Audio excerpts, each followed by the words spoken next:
la plus vieille boutique au monde qui fabrique des bagels. C'est ici dans le Mainland à Montréal. C'était la première, c'est celle-ci, juste derrière moi. Pour vous rappeler que quel que soit le besoin d'augmenter vos revenus que vous avez, 10 de plus par mois, 100 de plus par mois, j'en sais rien, 1000 de plus par mois, je vais vous expliquer que vous pouvez commencer dès maintenant. Et ça ne demande pas forcément d'avoir 20 000 diplômes, d'avoir un doctorat, d'y croire ou de ne pas y croire. Il s'agit simplement de faire. Regardez, cette boutique de vêtements là. Boum! Elle vend. Regardez, elle vend sur le trottoir. Et je vais vous dire comment moi j'ai commencé à l'âge de 11 ans à gagner de l'argent.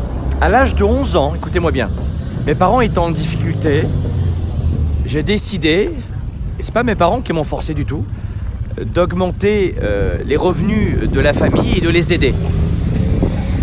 Et comment j'ai commencé? Eh bien, j'ai récupéré toutes les choses que mes voisins ne voulaient pas dans leur cave, les vides-greniers, les vides-garages, et j'ai vendu tous les dimanches matins, notamment dans le quartier Place des Carmes à Avignon, dans le sud de la France. Je vendais des choses comme cette petite fille ici, vous voyez? Et en fait, j'ai commencé, moi, à gagner de l'argent comme ça. C'est-à-dire que je prenais des affaires que personne ne voulait, et au marché aux puces, comme on appelle en France, je vendais des affaires.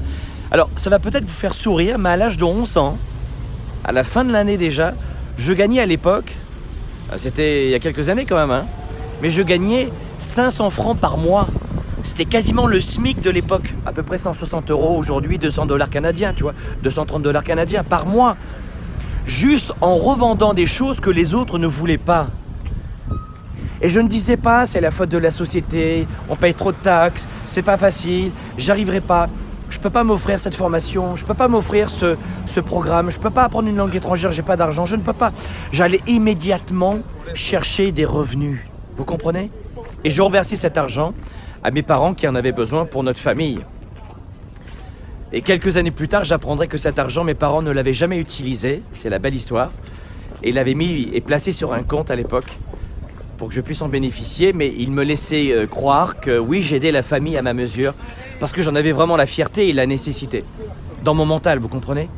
Ce que je veux vous dire, c'est que ne cherchez pas en permanence des excuses pour vous dire, tiens, je n'ai pas d'occasion de progresser, je ne peux pas, par exemple, augmenter mes compétences et changer d'emploi. Là, je suis avec mon fils aujourd'hui, l'un de mes fils aujourd'hui, et c'est ça la leçon de la vie que je lui donne. Hein, je suis avec mon deuxième fils en ce moment, et c'est ça la leçon de la vie que je donne à mon fils tous les jours. N'écoute pas toutes ces personnes qui vont en permanence pleurer, chialer, avoir peur du matin au soir et dire qu'elles ne peuvent pas. J'entends des gens qui disent « ce livre est trop cher ». What? Fais du babysitting pendant 2 heures et tu l'as payé ton livre. Et dans ce livre-là, tu auras peut-être 1 million de conseils, 1 million de bons moments en famille. Si c'est l'amour, si c'est la reconnaissance, peut-être 10 kilos perdus grâce à ce livre, peut-être augmenter tes revenus, peut-être changer de carrière. Mais peu importe, vous devez vous offrir des opportunités de croissance. Et vous avez besoin d'augmenter vos connaissances pour assurer la croissance. Est-ce qu'il y a une femme qui a envie d'être avec un gros naze de mec qui sait rien sur rien, qui a un gros bide et qui dit à sa femme il faut que tu te maquilles, vraiment? Et qui met la pression à sa femme parce qu'elle n'est pas assez maquillée, lui il a un bide comme une montagne? Vraiment, c'est exaltant ça? Ou vice versa?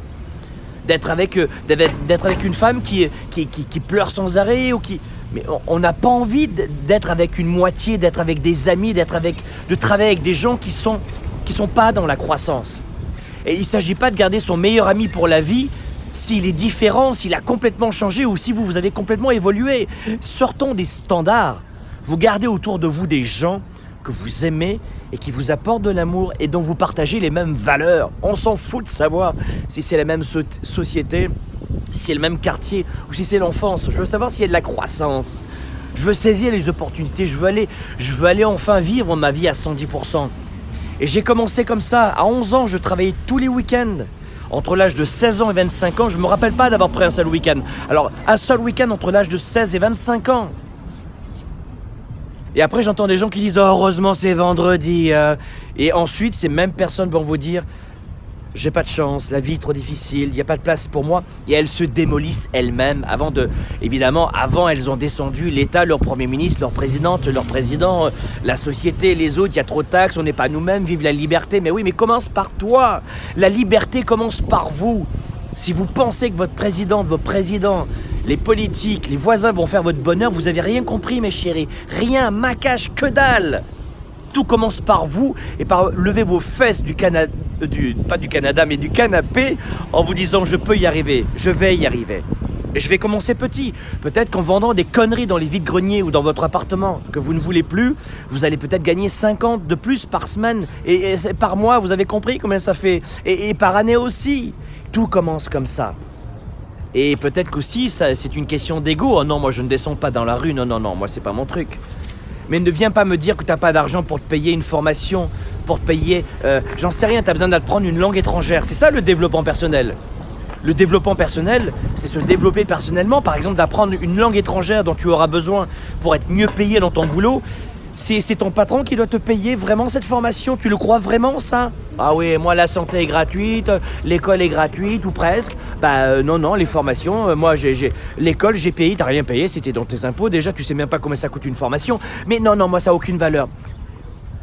Il y a beaucoup de gens qui manifestent leur mécontentement en famille auprès des autres, qui chialent, qui pleurent en permanence. Oui, de protester lorsque vous n'êtes pas d'accord. Oui, de dire que ça ne vous convient pas. Oui, de défendre certaines causes. Oh que oui, bien sûr. Mais une fois que tu as fini de chialer, de pleurer ou de descendre dans la rue, tu rentres chez toi, tu prends ton bouquin et tu étudies. Pour que dans 5 ans, quand tu descendras à nouveau dans la rue défendre la même cause, tu ne fasses plus du tout partie de ces gens pauvres qui ne peuvent pas aider les autres pauvres. La meilleure façon d'aider les pauvres, c'est de ne pas en faire partie. Pas uniquement de descendre pour protester dans la rue ou auprès de tes voisins ou d'emmerder ta famille en permanence parce que t'as pas bien, tu es nonchalant et tu as du mal à le supporter. C'est de te dire dans 5 ans, je descendrai encore dans la rue ou je viendrai aider encore d'autres personnes ou dans ma famille, je viendrai vraiment les aider, les épauler. Oui, dans 5 ans, je le ferai. Parce que c'est ma cause et je voudrais toujours aider les gens pauvres ou les gens dans la douleur.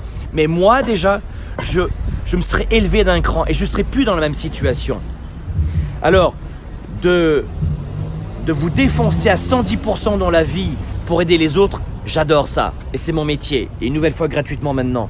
Parce que 80% de mes contenus sont gratuits. Peut-être que vous ne me connaissez pas.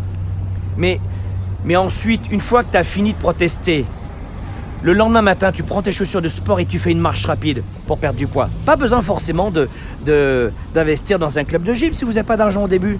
Moi, à l'époque, j'avais pas d'argent, j'allais à la bibliothèque. Et c'était gratuit, je l'ai loué. J'avais pas d'argent.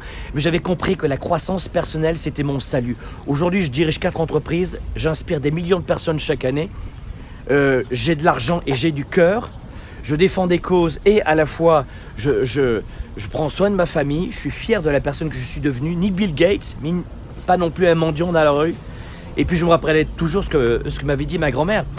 La meilleure façon d'aider les pauvres, c'est de ne pas en faire partie.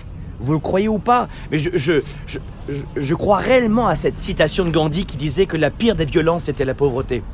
Et c'est vrai. Pensez à cela. Il vous faut augmenter vos connaissances et dans une certaine mesure vos revenus, même si l'argent ne rend jamais heureux.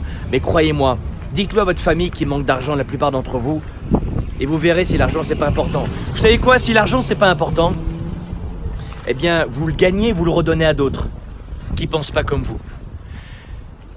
Mais cette vidéo, elle est là pour vous dire que tout commence par un premier pas.